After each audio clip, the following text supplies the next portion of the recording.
Assalamualaikum warahmatullahi wabarakatuh. Sahabatku semua, semoga kita selalu dalam lindungan Allah Subhanahu wa taala.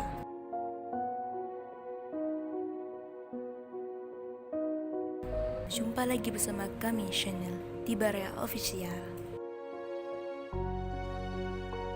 Nabi Adam alaihi salam merupakan manusia pertama yang diciptakan oleh Allah Subhanahu wa taala.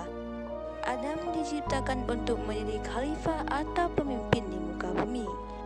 Ada banyak hikmah yang bisa dipetik dari kisah Nabi Adam alaihissalam. Suatu ketika Allah Subhanahu wa taala memberitakan kepada para malaikat bahwa Ia akan menciptakan makhluk dari bangsa manusia.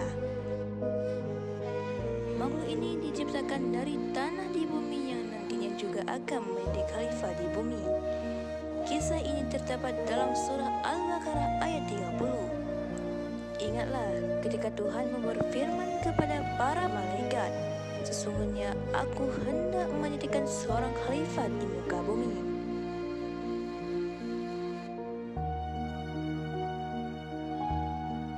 Allah pun memerintahkan para malaikat untuk mengambil tanah di muka bumi. Malaikat Israel berhasil menjalankan tugas dari Allah untuk mengambil saripati di dalam bumi. Allah Subhanahu wa taala lalu menciptakan manusia sebagai makhluk yang paling sempurna. Manusia diberi akal, tubuh dan jiwa. Allah melengkapi ciptaan itu dengan meniupkan ruh Nabi Adam alaihissalam.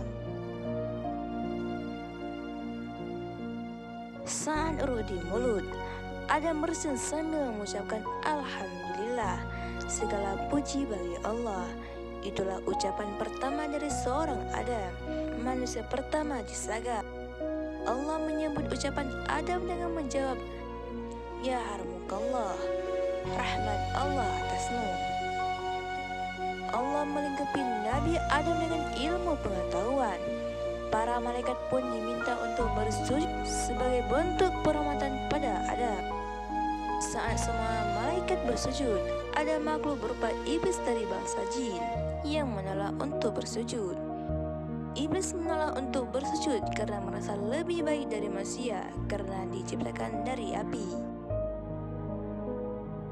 Mendengarkan jawaban itu, Allah lalu mengutuk iblis dan mengusir mereka dari surga. Nabi Adam pun berdiam dan hidup di surga selama beberapa tahun. Suatu ketika Adam merasa kesepian dan Allah pun menciptakan Hawa untuk menemani Adam. Adam pun menikahi Hawa dan mengizinkan mereka berdua tinggal di surga dengan syarat tidak mendekati pohon kulti. Bertahun-tahun Adam dan Hawa mematuhi aturan itu hingga setan perlahan terus mencoba merayu mereka dengan tipu daya. Tipu daya berhasil. Nabi Adam lalu memeti buah pohon tersebut dan memakannya bersama Hawa. Namun, setelah itu, Adam dan Hawa langsung dihinggapi rasa bersalah dan aurat mereka tiba-tiba terbuka. Karena melanggar perintah itu, Allah Subhanahu wa taala lalu memerintahkan Adam dan Hawa turun ke bumi.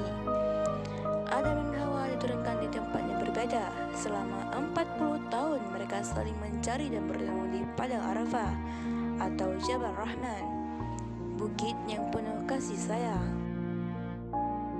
Saat turun di bumi, Adam meratapi kesalahannya. Adam dan Hawa memohon ampun kepada Allah dengan bertaubat. Bumi yang berbeda dibandingkan surga membuat Adam dan Hawa banyak belajar dan berbagai tantangan dan kesulitan. Mulai dari bercocok tanam, berternak, dan melindungi tubuh dari berbagai cuaca. Adam dan Hawa juga membangun keluarga di bumi dengan melahirkan hingga 40 anak.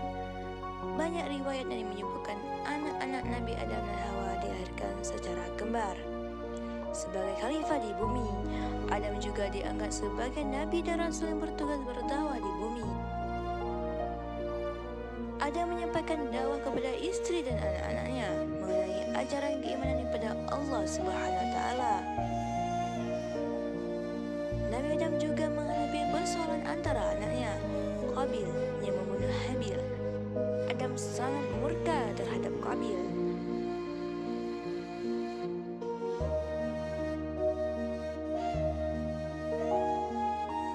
Allah lalu mengaruniai Nabi Adam dengan anak-anak laki yang tidak memiliki saudara kembar, yang diberi nama Syed. Syed merupakan anak yang cerdas dan berakhlak baik. Keturunan Syed kelak melahirkan Idris. Nabi Adam lalu jatuh sakit saat berusia 960 tahun dan berwasiat kepada Syed untuk meneruskan dakwah.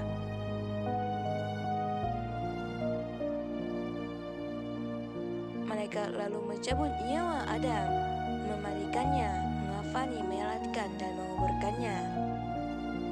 Dari kisah Nabi Adam alaihissalam ini terdapat sejumlah hikmah yang bisa diambil. Sebagai manusia, sudah selaiknya kita memahami bahawa iblis adalah musuh yang akan terus menggoda hingga membuat manusia tersesat. Tugas manusia adalah melawan godaan syaitan yang beribadah kepada Allah SWT. Allah juga menerima taubat setiap hambanya yang bersungguh-sungguh.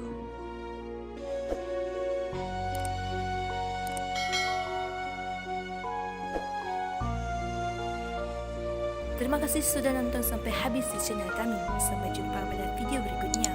Wassalamualaikum warahmatullahi wabarakatuh.